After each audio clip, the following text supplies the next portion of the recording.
กราบกราบสองกราบสามใจดีคือพระพุทธใจบริสุทธิ์คือพระธรรมใจงามคือพระสงฆ์พระพุทธช่วยนำพระธรรมช่วยแต่งพระสงฆ์ทำให้รู้แจ้งตัวเราคือแหล่งแห่งความดีโยโสภะคะวะอะระหังสัมมาสัมพุทโธสวากขาโตเยนะภะคะวะตาธัมโมสุปฏิปันโนยัสสะภะคะวะโตสาวกสังโฆธัมมังยังภะคะวันตังสัทธัมมังสัสสะคังอิเมสักกะเรหิยัตถาระหังนะโรปิเตยะภิปุจยามะสาธุโนภันเตภะคะวะสุจิปะริเนพุตโตเป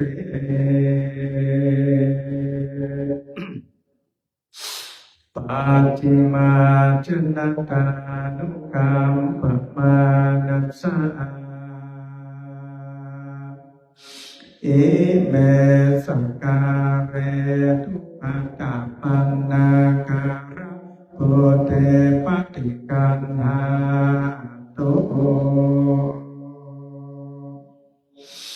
อัมหากันเตคารตังอิตายาสุภายา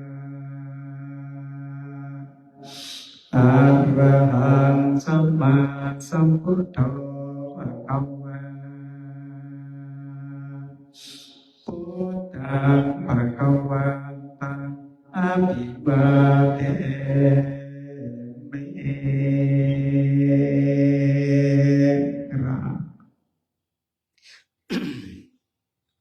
สวากขาโตภะคะวะตาธัมโมธัมมังนัมมัสสามิ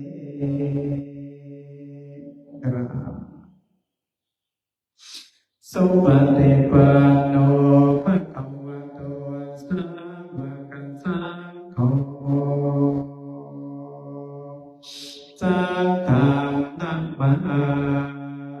มิ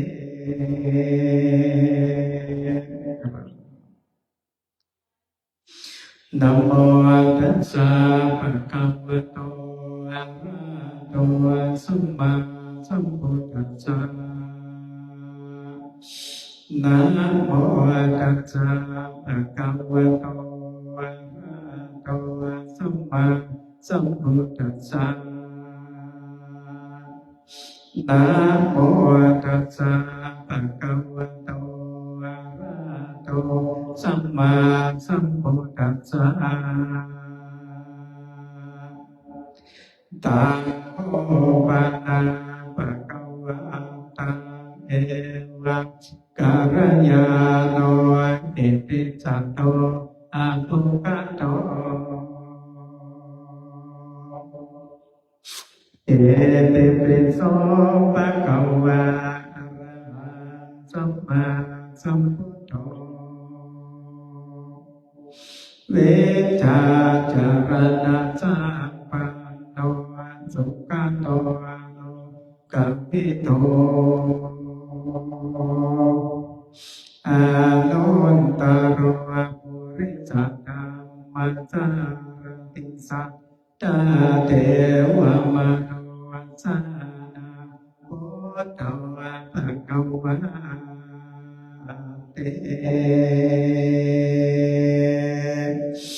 หัตถมยังพุทธาภิกิติกะโรมาเส ตวาระหังตวาระกาติกุณาภิยุโตโสทาภิญาณกัปนาสัมมาทัตโตปุเตสิโยจุจนาตากัมมังวัสสุโรวันตามหังตัมมารณังปิรัสสะจิเนธาปุตโตโยสัพพะปะเนดังสัพพะนังเอมะโหตัมมังปัทมานุสเตทานังวันทามิตังสิเรนะปุตตะสะสัมมิทาโสภะปุตโตเมสัมมิเกสัพโพปุตโตโตปัสสะกาลังโยวิหาตาจะยิตัสสัมเมปุตตัสสะนิยาเตเมสะปุระจิวิตาทิฏฐาวัตตะโตหังจาริสามิปุตตะเตวะสุภวทิตังนาติเตสัพพะนังอัญญาปุตโตเปสัพพะนังวาราเอเตนะสัจจวัจเจนะวัฏฏัยยังสัพพุสัสสะเตปุตตะเมวัจมาเนนายังปุญญังพระสุตังอิทาสัพเพปิอังคายาเตมาเนสุตังสันเตจัสสะ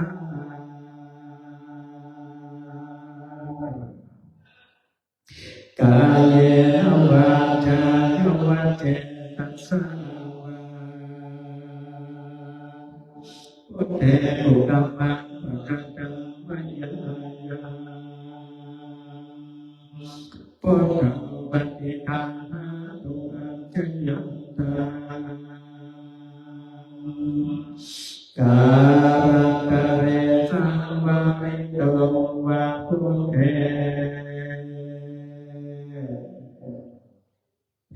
หันตมยังธรรมานุสติตยังจักโรมัสเสสวากาโตภะคะวะตาธัมมังสันเทติโกภะคะริโตเอหิปัสสิโตโอปะนายิโกะปัจจตังเวทิตาโพเปโยเยเตอัตตมยังธัมมาภิเตกะโรมาเสสวากาตตาเทปุณนโยอะโกวะเตนะสัยโยโยปะกะปะกะปะริยาติโมกะเปโทตัมมะกุโรกะปะตะนาปะตะตาปิทาริบัตถามะหังตัมมะรังวะอะคัมมะเมตตาธัมโมโยสะ ภะปะเตนะสารนังเกมาพุทธมาตัวติยาสเตทานังวันตาวิตังสิเรนะตัมมาสาสัมเมธังโสวาตัมโมเตสามิเกสโรตัมโมโตกาสกาตังจพิตาคาจยิตัสเมตัมมาสาหังนิยาเตเมสเมจิวิตังจิตังบัตตาโตหังจาริสาเมตัมมาเสวะพุทธังมัคคังนาติเมสารนังยังธัมโมเมสารนังวรังเอเตนะสัจวัจเจนะวัฏฏัยยัสสาธุสาสเนธัมมังเมวันธัมมาเนนายังปุญญังปัสสุตาอิทาสัพเพปิอันตรายาเมมาเหตุตังสัตยาจัสสา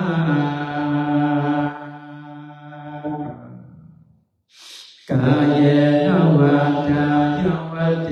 ตสาวาตัมเมกุกัมมะปะกะตังมัญญายาตัมโมปฏิฆานาตุอาจยันตากาลตะเรสังวาริโตวัฏธัมเม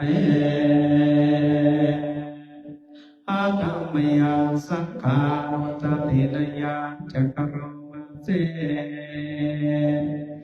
สุปฏิปันโนภะคะวะโตสา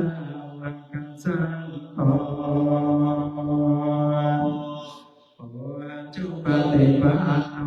ภะคะวะโตสาวกสังโฆยายาปฏิปันโนภะคะวะโตสาวกสังโฆสัพเพ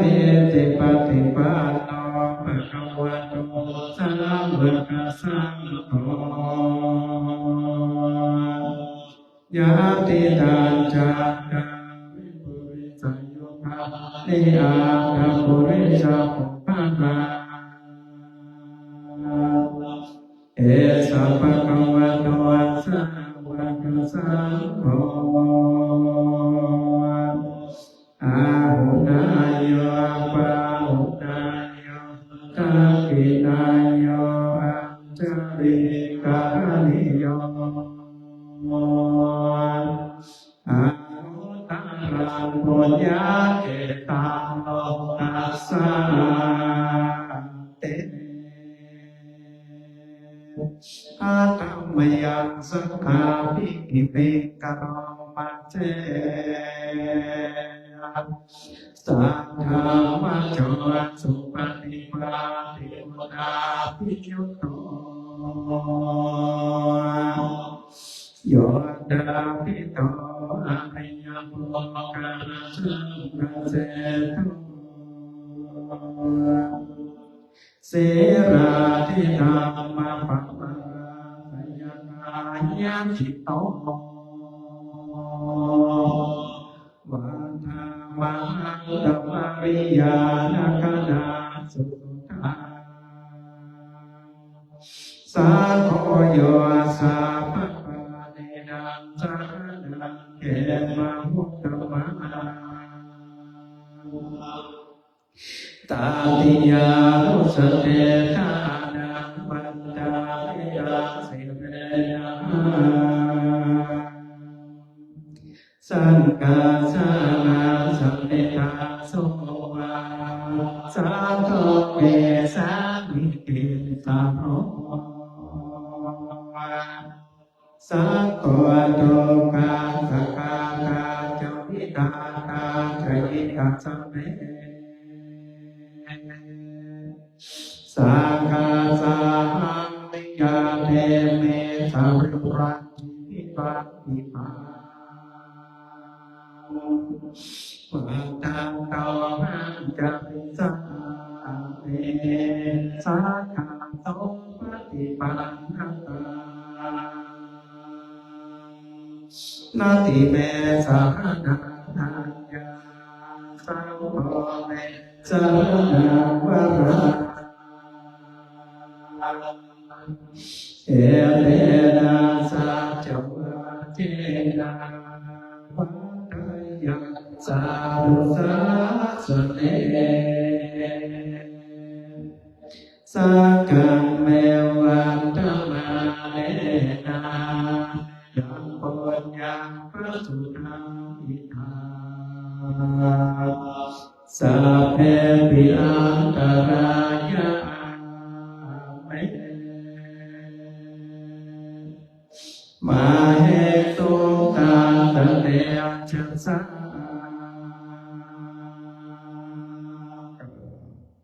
กายเยนะวาจายะวันเจนะสาวา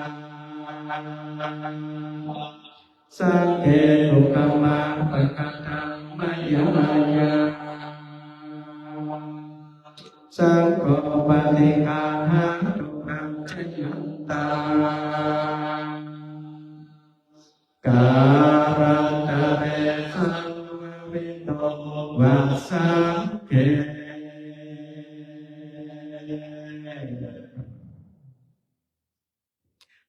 ต่อไปจะได้นั่งท่องสมาธิอิมังวิปัสสนากรรมฐานังอธิฏฐามิอิมังวิปัสสนากรรมฐานังอธิฏฐามิอิมังวิปัสสนากรรมฐานังอธิฏฐา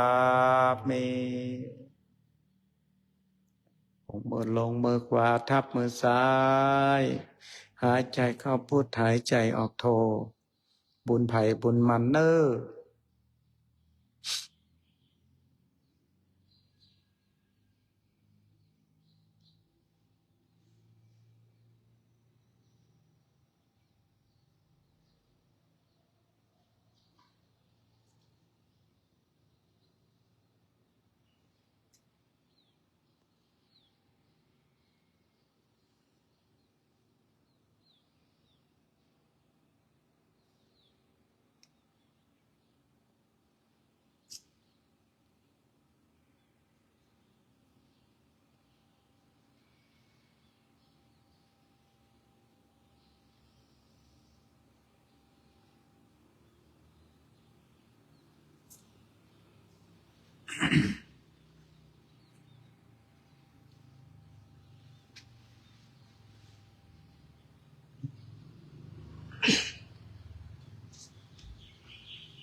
อิมังวิปัสสนากรรมัฏฐานังปัจจุทรามิ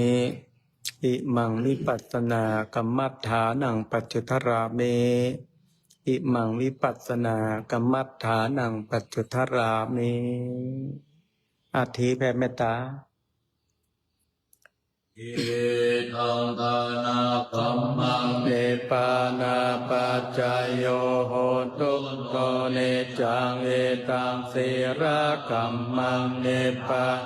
ปัจจายโยโหตุโนเนจังเอตังภาวนากัมมังเนปานาปัจจายโยโหตุโนเนจั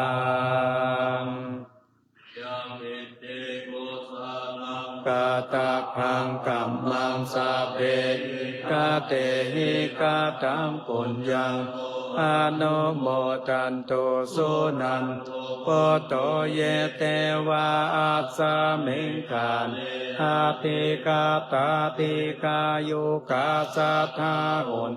สัพพะสัตตานังโสเกอัตตังปาริหารันโตมาตาปิโสกิตาหุนโตทุกขปะมุญจัตโตสัพเพยติโสกิตาหุนโตทุกขปะมุญจันโตสัพเพยติโสกิตาหุนโตทุกขปะมุญจันโตสัพเพปิสาสัพเพยะสัพเพเปตาโสกิ หนโตตุกาปะโมนจันตุสัพเพนาคาตาสุกิตาหนโตตุปะโมนจันโตสัพเพเทวาสุกิหนโตตุกาปะโมนจันโตสัพเพอาจาริปัจจายาสุกิตาหนโตตุปะโมนจันโตสัพพะสัมปติสามิจันโตโวนั่งคู่เข่าหลวงพี่เงาะบรรตาหลวงวันทาวิภูตังสัพพังเมโตสังฆัง มาตาเมพันเทวันตาเมธัมมังสัพพะเมโตกามาตาเมปันวันตาเมสังฆังสัพพะเมโตกามาตาเมปันเทวันตาเมการโรอุปัจจายจาริเยสัพพะเมโทกามาตาเมปันเทวันตาเมอาระกานังสัพพะเมโทกามาตาเมปันเทวันตาเม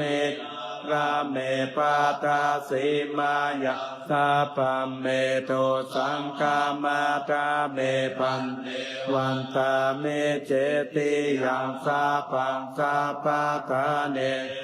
ปาติติตาสาริราตาโตมหาโพธิโพธารูปังสักการังสัทธานาการโรเทวาโรเกพรหมาโรเกจัมโพธิลังกาติเปสาริลาธาตุโยเกธาตุโยอาระหันตาธาตุโยเจติคันธาโกเตงจาตุราสิติสาเจธัมมาคันเทสัพเพปาทะเจติยังอหังวันตาเมสัพพะโส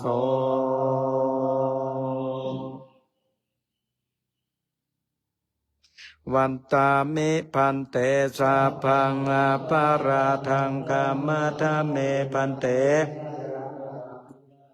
มินาอนุโมทิตาพังสามินากาตังปุญญังไมหังตาตาปังสาธุสาธุอนุโมทามิเอาละพรุ่งนี้บิณฑบาตปกติเนอะโมทนาบุญศรัทธาญาติโยมทั้งหลายที่ติดตามขอได้รับส่วนบุญส่วนกุศลเหมือนกันทุกผู้ทุกคนเนอะเจริญพร